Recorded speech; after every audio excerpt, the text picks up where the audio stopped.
keempat yang beranggotakan saya Ananda Putri dengan nomor absen 02 dengan NIM 2301071003 dan saya Inka Marisa Lauren dengan nomor absen 28 dan NIM 2301073027 dan saya Nabila Anastasia dengan absen 6 dan NIM 2301071020 dan saya Latifah Junardi dengan nomor absen 4 dengan NIM 2301071015.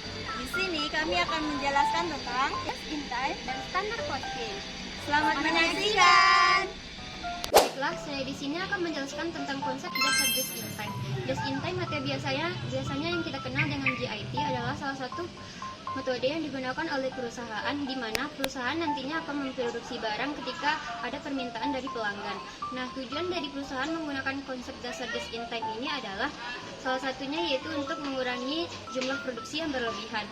Nah, nantinya barang bahan baku akan langsung ke tempat produksi maupun ke tempat produksi lainnya, dan nantinya perusahaan tidak akan memerlukan gudang untuk menyimpan bahan bakunya dan tidak akan ada biaya gudangnya. Selanjutnya yaitu perbedaan sistem just in time dengan sistem tradisional. Menurut aspek yang pertama yaitu inventaris. Just in time, inventarisnya minimal atau hampir nol. Sedangkan sistem tradisional, inventarisnya besar sebagai cadangan. Yang kedua yaitu aspek produksi. Just in time berdasarkan permintaan pelanggan, sedangkan sistem tradisional berdasarkan prediksi. Aspek yang ketiga yaitu fokus. Just in time eliminasi pemborosan, sedangkan sistem tradisional efisiensi berdasarkan skala besar. Aspek yang keempat yaitu pengendalian kualitas. Just in time, kualitas tinggi, inspeksi di setiap tahap. Sedangkan sistem tradisional, kualitas sering diperiksa di akhir. Aspek yang kelima yaitu kerjasama. Just in time, hubungan erat dengan pemasok. Sedangkan sistem tradisional, pemasok dipilih berdasarkan harga. Baiklah, di sini saya akan menjelaskan tentang pengertian backflash cost, yaitu suatu sistem akuntansi biaya yang dirancang untuk mengatasi beberapa kendala yang mungkin akan timbul pada saat proses penghitungan biaya produksi. Salah satu ciri khas dari backflash cost ini yaitu menunda pencatatan biaya pada tahap tertentu dalam proses produksi dan kemudian mencatatnya sekaligus dalam tahap tertentu pada proses produksi yang biasa juga disebut dengan backflash point. Nah, selanjutnya hubungan antara just in time dan backflash costing. Yang pertama itu efisiensi dan pengurangan persediaan. Nah, sistem just in time ini mengurangi jumlah persediaan barang dalam proses atau barang jadi. Dengan demikian, backflash costing menjadi sangat relevan karena metode ini menghindari pencatatan biaya setiap kali ada pergerakan barang dalam proses. Semua biaya dicatat setelah produk selesai diproduksi dan siap dijual, yang memudahkan pencatatan biaya yang lebih sederhana dalam lingkungan produksi just in time. Yang kedua, pengurangan biaya administratif. Dalam just in time, biaya persediaan dan waktu yang digunakan untuk mengelola persediaan diminimalkan. Backflash costing mendukung hal ini dengan mengurangi jumlah transaksi yang perlu dicatat untuk setiap bahan baku atau proses.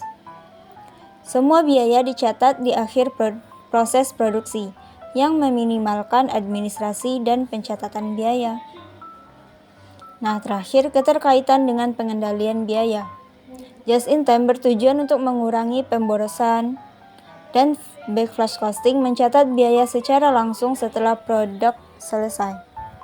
Hal ini membuat sistem ini cocok untuk perusahaan yang menerapkan just in time, karena mereka dapat langsung mengetahui biaya produk yang dihasilkan tanpa harus melacaknya sepanjang proses produksi.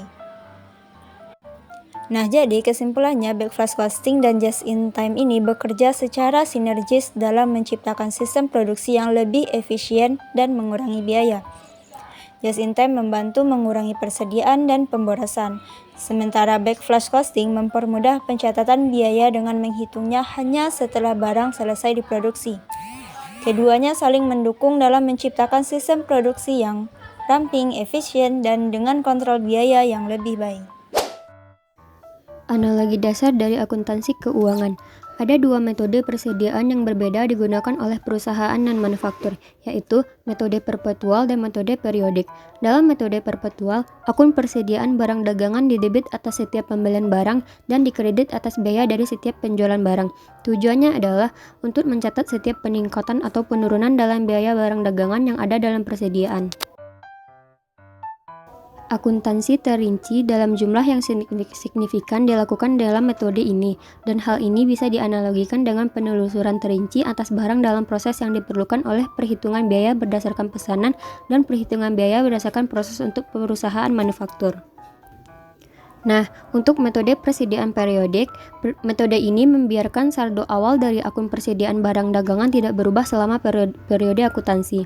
Penyesuaian di akhir periode dibuat agar saldo akhirnya sama dengan hasil perhitungan fisik.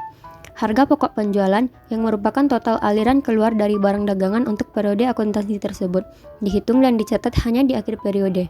Hal ini dilakukan dengan menambah saldo awal biaya persediaan barang dagangan ke total pembelian dan mengurangi dengan biaya persediaan barang akhir.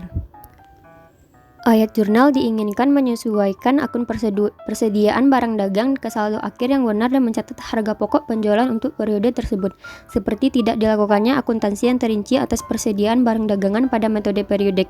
Demikian pula tidak ada penelusuran terinci atas persediaan WIP yang dilakukan oleh produsen menggunakan perhitungan biaya backflash, dan keduanya bergantung pada perhitungan di akhir periode dan penyesuaian atas akun persediaan.